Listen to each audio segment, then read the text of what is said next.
اب مسلمان اور نان مسلم ہونے کی بات نہیں ہے، اب تو انسان اور غیر انسان ہونے کی بات تک ہم جا پہنچے، کہ جہاں کہیں پہ کہا جاتا ہے کہ جینڈر جو ہے وہ 3200 ہیں، کہ آپ کوئی بھی جینڈر اختیار کر سکتے ہیں، کوئی کتا بن کے بیٹھ رہا ہے، کوئی شیر بن کے بیٹھ رہا ہے، کوئی اپنے آپ کو کسی اور یعنی جینڈر سے اپنا تعلق بتاتا ہے۔ تو آپ دیکھیں اتنی شدید آئیڈینٹی کرائسس میں انبیاء کی دعوت ہمارے کتنے کام آتی، وَاعْبُدُوا اللَّهَ وَلَا تُشْرِكُوا بِهِ شَيْئًا، سب ایک اللہ کی عبادت کرو اور اللہ تعالیٰ کے ساتھ کسی کو شریک نہ ٹھہراؤ۔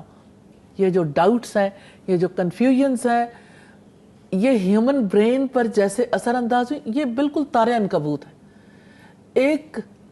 ایک کلمہ جو ہے وہ انسان کی زندگی کے اندر کتنی بڑی روشنی لے کے آتا ہے کہ اس کائنات میں زمین پر، زمین کے باسیوں پر اللہ کے حق کو تسلیم کر لو، کیونکہ وہ خالق ہے، اور خالق جو ہے پیدا کرنے والا ہی نفسیات کو جانتا ہے نا۔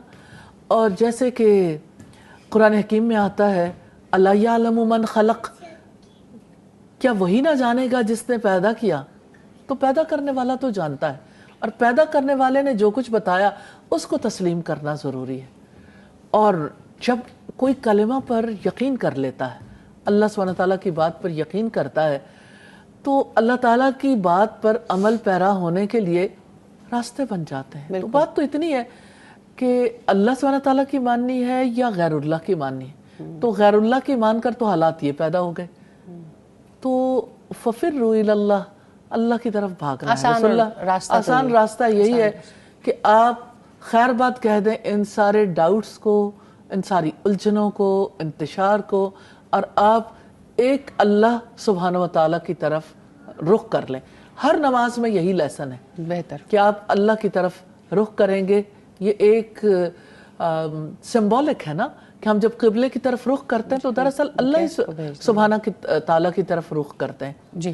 اور اب دیکھیں ان چیلنجز سے نبٹنے کا طریقہ ایک ہی ہے، ایجوکیٹ کرنا، پڑھنا، اقرأ بسم ربک الذی خلق۔ آپ تمام تر ڈاؤٹ سے نکل آتے ہیں جب اپنے رب کے نام سے پڑھتے ہیں، اس تعلیم کو جو اللہ تعالیٰ نے وحی کے ذریعے سے بھیجی، اس تعلیم کو جو محمد صلی اللہ علیہ وسلم نے دی۔ اور کیوں نہ ایسا ہو، اللہ سبحانہ تعالیٰ کہتے ہیں اقرأ وَرَبُّكَ الْأَكْرَمُ، پڑھو اور تمہارا رب بڑا کریم ہے، بڑا کرم کرنے والا۔